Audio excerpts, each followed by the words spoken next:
Hello everyone, welcome back to CrawfordCana. Today we are going to be playing the second match against Beau on Emerald Sapphire. We of course are playing Blurple. Spoiler warning for anyone that does want to see the first match, you will be able to click on that in the comments, so if you do want to see it, watch it now. If not, I'm assuming you're happy for spoilers. I did win that first match, so Beau is going to be on the play here. The game went really well, we saw everything that we needed, great removal and great draw. This game looks like we have a nice start as well. We've got our turn 1 Royal Guard, turn 2 Sail the Azurite Sea, and turn 3 Genie. This is a really strong curve for us. In this deck, it is essential that we see ramp on the turn 2. The deck is not going to function without it. If we don't see it, it can be more of a challenge, and I need to rely on second star to the right and Finders Keepers to give me enough draw to be able to get me back into the game.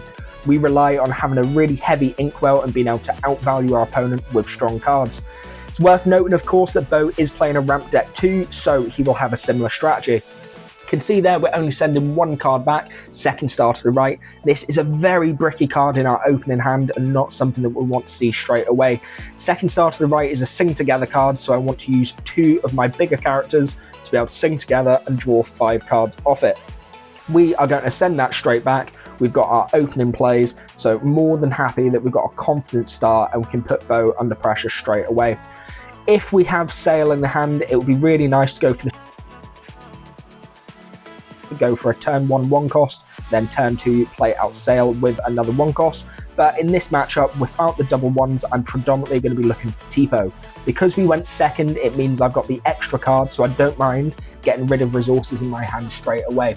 Beau is going to be starting off by inking, then playing Develop Your Brain, allowing him to draw 2 cards, put 1 into the bottom of his deck. We are going to ink Monstro and play out Royal Guard here. So we're starting off with tempo on board, he has nothing down. Beau really needs to start getting characters down at this point. Otherwise, if he relies too much on ramping, I can start spreading out the board and causing him issues later on. He's going to go for Sail the Azurite Sea, ink the Clarabelle, and play out Clarabelle. I mentioned in the last video, it's worth being aware that he does have the Clarabelle shift line, so not only can he get draw from it, but the smaller Clarabelle can get rid of items, which means our Magic Feather is at risk from that play. We're going to ink Sail, play out Tipo, ink an additional card. There is no need to quest with Royal Guard here because I do not want to lose that card. I want to build up my board here and put a lot of pressure on it so Beau has to be reactive to me. I'm not too bothered about getting a 1 quester out. Beau is going to play down 3 cost Lewis. Lewis's effect gives one of your cards Reckless. With this play, it's essential that you only exert Lewis because since it has high strength, you want the opponent to tackle into it and waste one of their cards. Now, we have 3 in the ink. I do have Into the Unknown in my hand, but I'm not sure if I want to waste that this early when I know there is going to be other big threats like Hades or large Clarabelle. Now, if I do want to get rid of Lewis here, I am going to have to sack both cards in there, which can be a little bit of a pain, but I do also have Genie in my hand, so I could ink a card, play out Genie, get the card draw, sack off Lewis, and still have options there. But like I say, I need to be careful of the big Clarabelle coming down soon. I need an option to get rid of that. Right, a little bit hesitant. I'm clearly thinking about what play I want to go here. I think I also had Hypnotic Strength in my hand, so I was looking at potentially boosting one of my cards and then using it to take out Lewis. But then I'm also going through the Genie play. Do I want to limit my cards to 1 on the field, or do I want to keep more out at the same time? We've exerted 2 there. Looks like we're going for the Hypnotic Strength.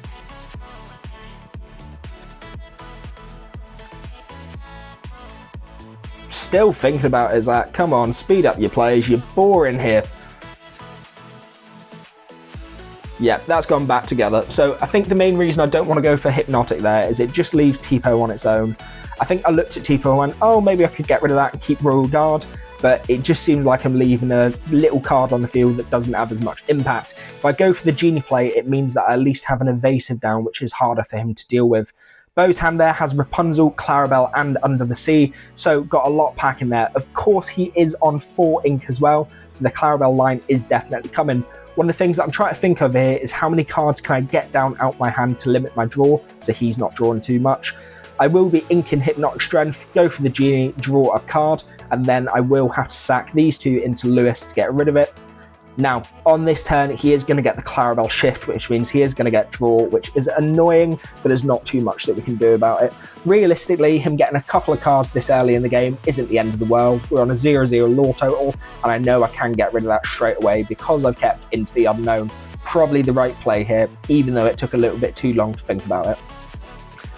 Moving on to the next turn, I'm going to sing Into the Unknown with Genie. Yep. Clarabelle goes straight into his ink. The annoying thing about this is both cards have to go into the ink, so I'm giving him quite a lot of ramp. I will ink the Magic Feather and let him play out Finders Keepers. I don't think I had really anything that was too beneficial in my hand, so I just wanted to dig a bit better, find some other resources. Finders Keepers, fine play there since he had nothing on the field. Obviously, I don't want to play Finders Keepers if they have a full board, but if they have nothing, that feels like a good time to play it. Beau's going to play Develop Your Brain, get another 2 cards, 1 to the bottom, and he gets another Clarabelle! Oh, lucky boy today. Well, that's a bit annoying for me since I've just hit the Finders Keepers. He's going to be drawing 1, 2 cards off it, so he's matched my hand state there. Moving back to me, we have 5 cards in the Inkwell. What is our options here? Can see a Royal Guard and Elsa in the hand. Not the best for us. Is there a way that we can get rid of that Clarabelle straight away, or am I going to have to let it stay on the board?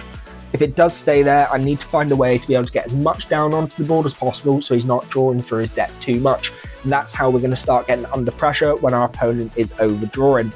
As the draw deck, it needs to be us that is constantly on top of the draw, so something we need to be aware of. I like to always ask how many cards are in my opponent's hand just so I can monitor that. We have gone for the Elsa here. We're exerting the Clarabelle. Do I have another Into the Unknown?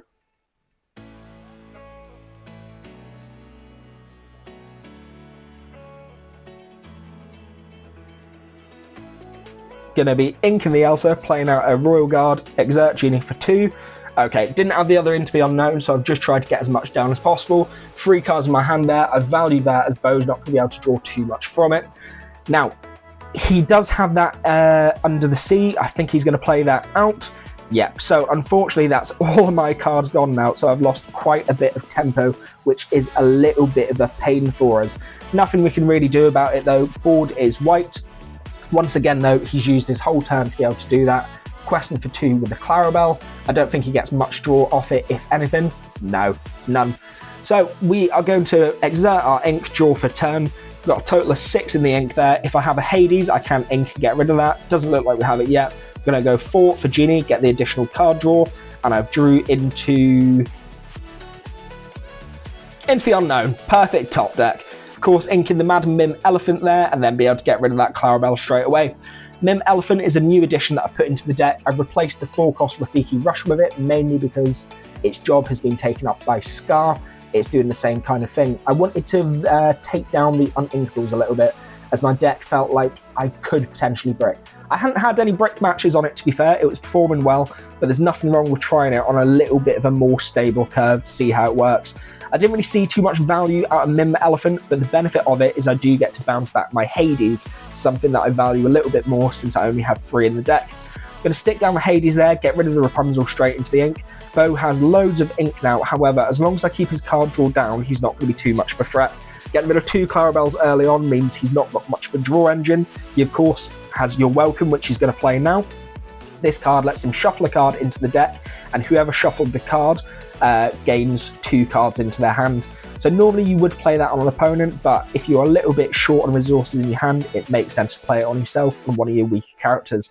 Can feel like a massive tempo loss though if you have to use it on one of your better characters.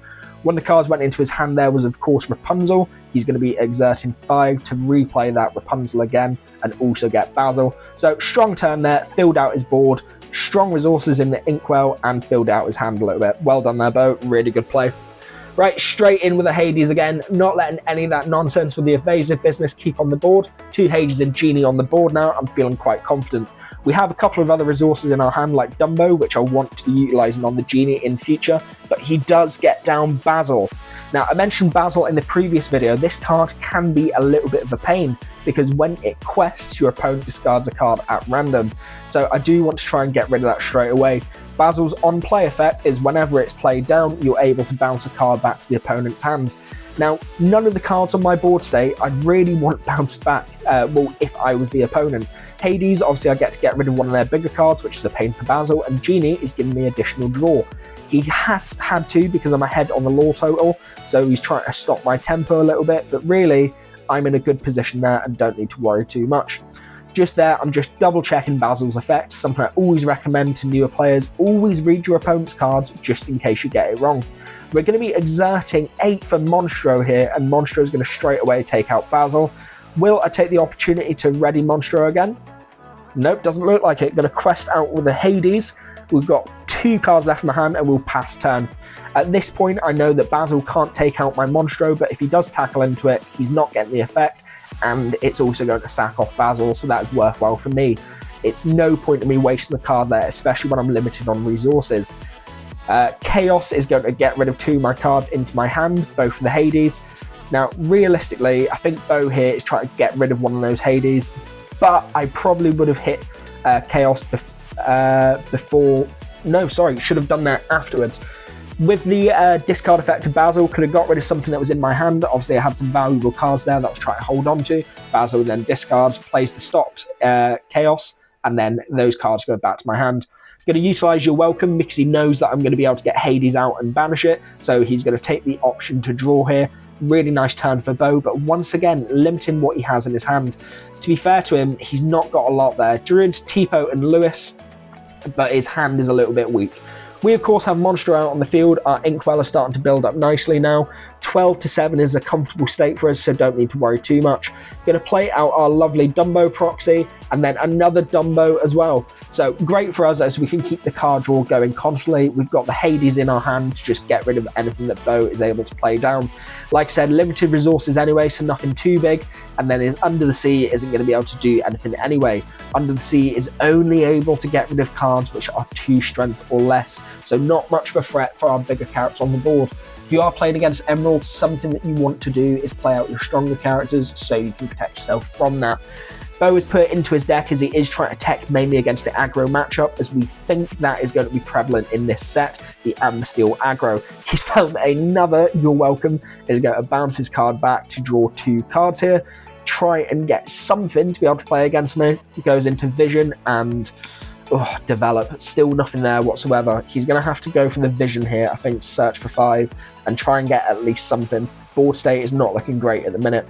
We go Iago, Rapunzel, Develop, and Scrooge, and another Iago. Once again, nothing that's really going to combat. Probably want to take the Evasive there to be able to do something into Dumbo, but once again, not looking good for Beau. Currently at a 7-14 deficit to me. My board state is filled. He's got no characters on the board. Inks the Lewis, plays out the Rapunzel, and passes turn. We're going to re-exert our Inkwell and draw for turn. I think probably I'm going to be going for Hades on this turn just to get rid of the Rapunzel. If he's got nothing on board, he physically can't do anything about it. So we are, of course, going to use Dumbo's ability first, draw, get all the information before we decide on our play. Probably worthwhile doing the same play with Dumbo again. Nope, we're going to straight away go for the Hades play. Get rid of that, straight into his Inkwell. I will ink another Dumbo, exert and use the effect, gain the lore and draw a card. I will say, if you are playing in a competitive game, probably do the second Dumbo first since you do have the resources available. It's really smart to be able to get as much information before you make any plays. But like I say, at this point, I think the writing was basically on the wall for Beau. 7-18 deficit. He has...